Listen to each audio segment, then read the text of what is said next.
নমস্কার। মঞ্চে উপস্থিত director of medical education professor Indrajit Saha, উপস্থিত doctor Swapan Soren, director of health services, joint secretary Debashis Roy, আমাদের অতিথিরা professor Abhijit Chowdhury, doctor Mahesh Goenka, doctor Sujit Chowdhury and doctor Sheikh Mahiuddin Ahmed and doctor Dilip Chowdhury sir. তো সবাইকে আজকে আনার একটাই উপলক্ষ, ওয়ার্ল্ড হেপাটাইটিস ডে। তা আমাদের একটা প্রবণতা আছে, যেদিন যে দিবসটা হয় বাবাকে আর কি একবারই আমরা বলি যে তোমার মতো ভালো বাবা পেলাম না, ওটা ফাদার্স ডে। মাকে খুব ভালোবেসে একটা কেক দিই কবে, মাদার্স ডে।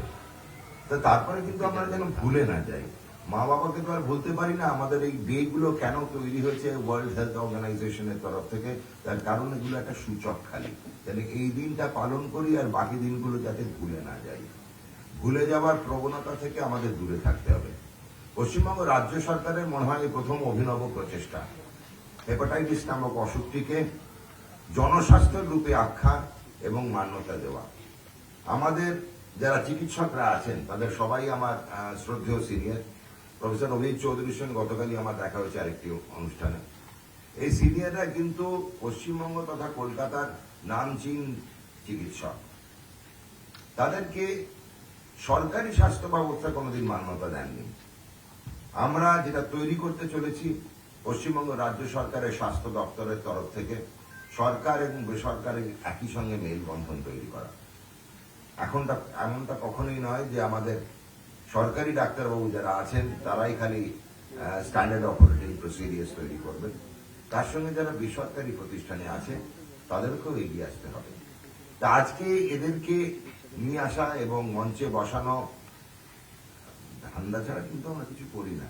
তো আমরা আজকে নিয়ে এসেছি অতিথি হিসেবে স্যারেদেরকে, কেন পরবর্তীকালে কি কি হবে আমি অলরেডি মহেশদাকে বলেছি। সুজিতদার সঙ্গে আমার আগেই ফোনে কথা হয়েছে, অভিজিৎদার সঙ্গে গতকাল কথা হয়েছে।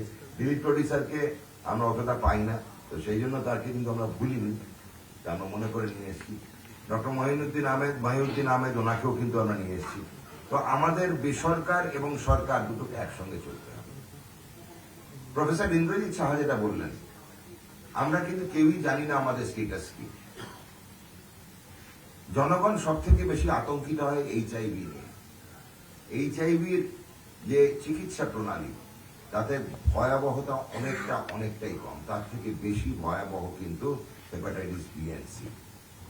যদি hepatitis B and C undetected থাকে, আনচেকড থাকে, তাহলে কিন্তু পরবর্তীকালে সিরোসিস, ক্রনিক লিভার ডিজিজ এবং সিরোসিসে পরিণত হয়।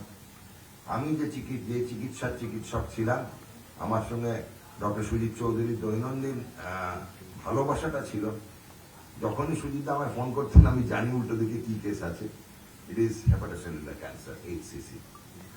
কিছু শতাংশ চেঞ্জ হয়ে যাবে সিরোসিস, ক্রনিক লিভার ডিজিজ এবং সিরোসিসে, এবং সিরোসিস যদি চেঞ্জ হয় আপ টু 5%, 100-তে প্রায় 5 জন মতো কিন্তু হেপাটোসেলুলার ক্যান্সার হবে। সেটা কিন্তু ভয়াবহ ক্যান্সার। ভেরি ফিউ কেসেস যেটা আর্লি ডিটেকশন হয়, বেশিরভাগ কেসেই কিন্তু সময় কিন্তু আমাদের সেই সময়টা হাত থেকে বেরিয়ে যায়। অথচ বিএনসি কিন্তু আমরা পুরোটাই প্রতিরোধ করতে পারি। সব থেকে সুন্দর নিজের স্টেটাস জানা হচ্ছে রক্তদান। ছোট্ট কাজ, বড় কাজ, তো এই কাজটা করলেই কিন্তু আপনাদের নিজেদের স্টেটাস বুঝতে পারবো। তা যদি আমরা প্রত্যেক বছরে একবার করে রক্তদান করি, তাহলে আমাদের প্রত্যেক বছরে স্টেটাস জানা হয়ে যাবে। তার মধ্যে আমাদের আধিকারিকরা যারা কর্মক্ষেত্রে আপনারা রয়েছেন, তাদের সম্ভব হয় না মাঝে মাঝে গিয়ে স্টেটাসটা চেক করা। কেন এটা একবার চেক করলে সারা জীবনে সেই স্টেটাসটা থাকবে তা নয়। ব্যাংকে অনেক টাকা ঢুকছে, কিছু খরচাও হচ্ছে। তো ব্যাংকের স্টেটাস যখন আমরা পাসবুক প্রায় চেক করি না, এখন তো মোবাইলে, তো সেরকম তো মোবাইলে hepatitis B, C, HIV status check করা যায় না, কষ্ট করে রক্ত পরীক্ষায় করতে হবে। তো buy one get one free protocol রয়েছে। একটা দেবেন 250 ml of blood and you get a free HIV, HCV, hepatitis B test. সবাইকে অনুরোধ করবো এগিয়ে আসুন, রক্তদান করুন, নিজের স্টেটাসটা জেনে নিন। যে শতাংশ ক্রনিক লিভার ডিজিজে পরিণত হয় না, তারাও ভাববেন না যে ক্যান্সার বা ভয়াবহতা থেকে মুক্ত। তারাও কিন্তু, আমি হয়তো স্ট্যাটিস্টিক্স অত ভালো বলতে পারবো না, আমার যেটুকু জানা 1 to 1.5 to 2% মানে maximum non cirrhotic hepatitis B and সিতেও কিন্তু এইচসিসি হয়, মানে যাতে সিরোসিস হলো না। তো প্রথম কাজ হচ্ছে আমাদের প্রিভেন্ট করা। ডক্টর স্বপন সোরেন, ডক্টর ইন্দ্রজিৎ সাহা যেটা বললেন, ভার্টিক্যাল ট্রান্সমিশন, মা থেকে বাচ্চা, তো সেটাকে প্রতিরোধ করা আমরা শুরু করে দিয়েছি ট্রিপল এলিমিনেশন প্রোগ্রামের দ্বারা। তো সেটাতে এগিয়ে আসা এবং পরবর্তীকালে আমাদের vaccination protocol, early detection, diagnosis, treatment and taking care so that the patient doesn't progress to cirrhosis of liver. প্রচুর অ্যান্টিভাইরাল ড্রাগ এসে গেছে, এন্টেকাভির এসে গেছে, সবিস্পোভির এসে গেছে, হেপাটাইটিস বিএনসি এর প্রচুর অ্যান্টিভাইরাল ড্রাগ এসেছে, সেগুলো নিয়ে আলোচনা করবেন আমাদের বিশেষজ্ঞরা। ট্রিটেবল ডিজিজ, কিন্তু আমাদের আজকে এই সমন্বয় বৈঠক, সরকার এবং বেসরকারি চিকিৎসকদের সমন্বয় বৈঠকের একটাই উপলক্ষ্য যে আমরা হাতে হাত ধরে এটাকে প্রিভেন্ট করি।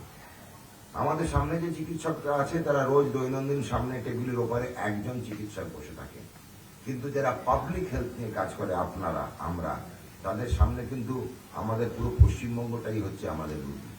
তফাৎটা এখানে, ওনারা এক সময় একজনকে দেখে, আমি আপনি একসঙ্গে পুরো পশ্চিমবঙ্গকে দেখি।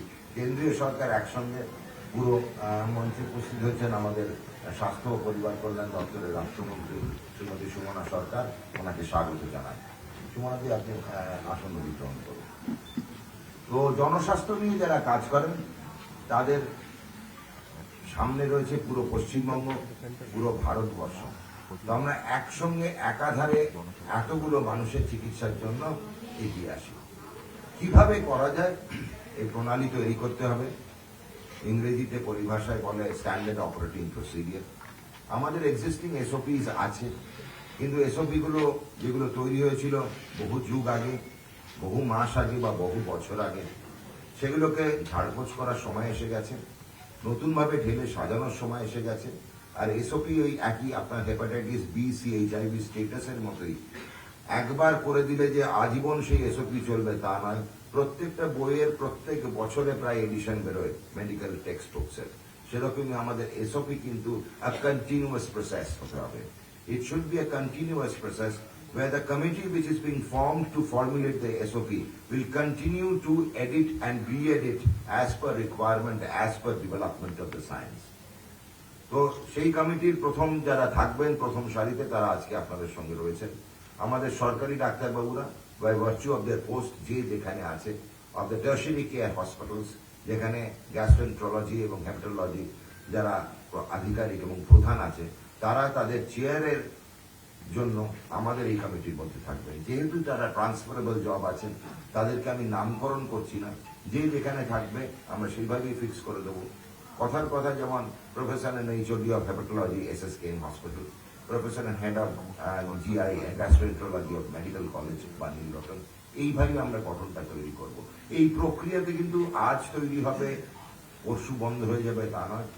আজকে আমি স্বাস্থ্যমন্ত্রী, পরবর্তীকালে 5 বছর পরে আরেকজন নতুন কোনো স্বাস্থ্যমন্ত্রী হবে, তার আগেও অন্য কোনো স্বাস্থ্যমন্ত্রী আসতে পারে, মন্ত্রী পরিষদের রদ বদল হতেই থাকে। কিন্তু এই এসওপি যেন আমার আপনার সঙ্গে থাকে, এই প্রক্রিয়াটা যেন আমার আপনার সঙ্গে থাকে। আমরা যেন যে অঙ্গীকারবদ্ধ হয়ে যে আমাদের বাচ্চাগুলোর মধ্যে যেন হেপাটাইটিস বি এন্ড সি না আসে, চিকিৎসা প্রণালী কি, কিভাবে ডিটেক্ট করতে হবে, কিভাবে ডায়াগনোসিস করা উচিত এবং তার পরবর্তী কি চিকিৎসা আমার আপনার সবার জানা উচিত। মেডিকেল সায়েন্স আজকাল খালি চিকিৎসক জানবে, আর যারা উল্টো দিকে বসে আছে তারা পরিষেবাটা নেবে তা নয়। যে পরিষেবা নেবে তারও হাতের মুঠোয় কিন্তু একটা স্মার্টফোন আছে, মিনিটেই সে জানতে পারে। আমাদের কাজ হচ্ছে তাদেরকে সচেতন করা। সচেতনতা নিয়ে যেতে হবে কোথায়? আমাদের ছোট ছোট শিশুদের কাছে, স্কুলে নিয়ে যেতে হবে, কলেজে নিয়ে যেতে হবে, ক্লাবে নিয়ে যেতে হবে, অ্যাসোসিয়েশনে নিয়ে যেতে হবে। দুর্গাপুজো এমনই একটা সময়, সেখানে আমরা সব ভুলে যাই, কিন্তু সেটাও একটা খুব সুন্দর সময়, সবাইকে একত্রিত করে একসঙ্গে মনেও করাতে পারি। পুজোর সময়টা আমরা কিন্তু এবারে ব্যবহার করব 2-3টে সচেতনতা প্রোগ্রাম দিয়ে, 1টা ডেঙ্গু, 2 নম্বর রক্তদান, 3 নম্বর হেপাটাইটিস, 4 নম্বর এইচআইভি অর ভার্টিক্যাল ট্রান্সমিশন। এগুলো নিয়ে স্বাস্থ্য দপ্তর সদা তৎপর থাকবে, যাতে আমরা পুজোর সময়টা সবাইকে একত্রিত করে এই সচেতনতার দিকগুলো আমরা আওয়াজও তুলতে পারি, সবার মধ্যে এই সচেতনতা ছড়িয়েও দিতে পারি।